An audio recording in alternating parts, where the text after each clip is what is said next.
Paris and its landmarks are eerily quiet because of the coronavirus lockdown, but the tranquility is a mirage because a battle is taking place for the soul of France at its core principle of secularism, where religion should never interfere with citizens' rights.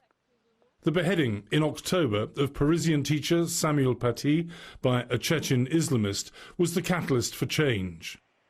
Paty was killed as the Charlie Hebdo terrorist trial began. He was targeted for showing pupils cartoons of the Prophet Muhammad during a lesson on free expression.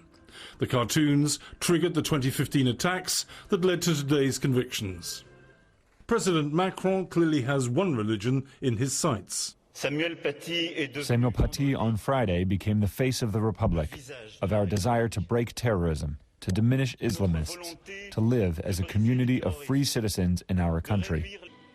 2 days after Macron's speech, 3 worshippers at Nice's Notre Dame Basilica were butchered by a Tunisian extremist, Brahim Aoussaoui, who was apparently inspired by the slaughter of Samuel Paty. You have to fight an atmosphere of jihadism, which is being widespread by those entrepreneurs of wrath or hatred on the internet, and that will lead others to take a butcher's knife and stab you. Professor Gilles Kepel is one of Europe's most prominent experts on jihadism. It's not at all impossible to win the battle, and this is why the support of, among others, the vast majority of our Muslim compatriots is so important, so crucial, because they are the first ones who are targeted, and they are the ones who want to get rid of those guys. And this is why this is not at all an anti-Muslim law. The new law will ban foreign imams from training clerics in France. Financing of mosques will be more tightly controlled. Homeschooling will be restricted to prevent religious indoctrination. Paris's Great Mosque, with its North African design, is the spiritual home of France's 6 million Muslims. We need to be very careful. I think we are in a very sensitive situation. Chemseddine Hafiz is rector of Paris's Great Mosque. The Muslims of France are peaceful people that want to live peacefully in authentic Islam, a religious practice, not an ideological one, and that's extremely important.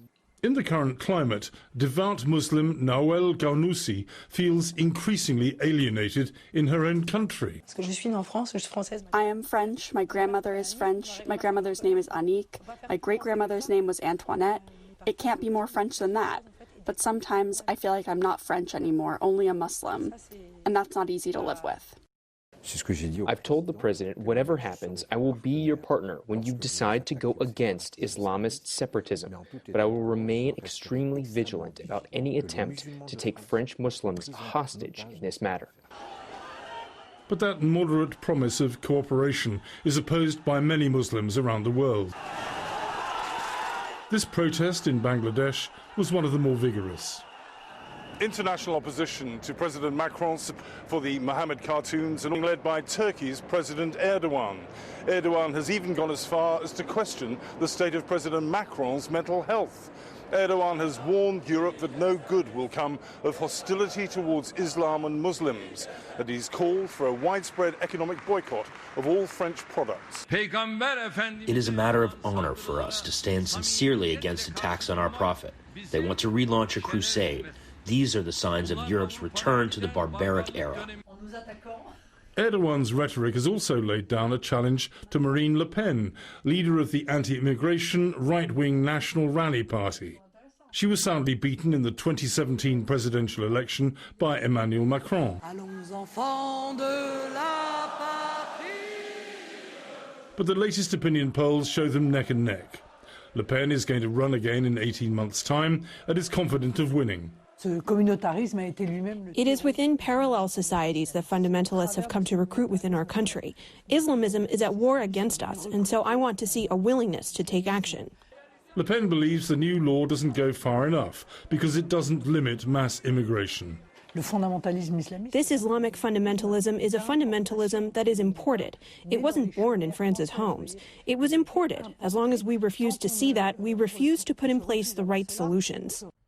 Clémentine Autain is a lawmaker with the left-wing Insubordinate France party and accuses the president of adopting right-wing policies to try to neutralize the threat from Le Pen. The new law is a war machine against all Muslims, and I think it's a dangerous strategy. It's a strategy that could antagonize them, let them fall into certain ideologies, not necessarily jihadist, but at least a radical Islam that evidently turns its back on the Republic.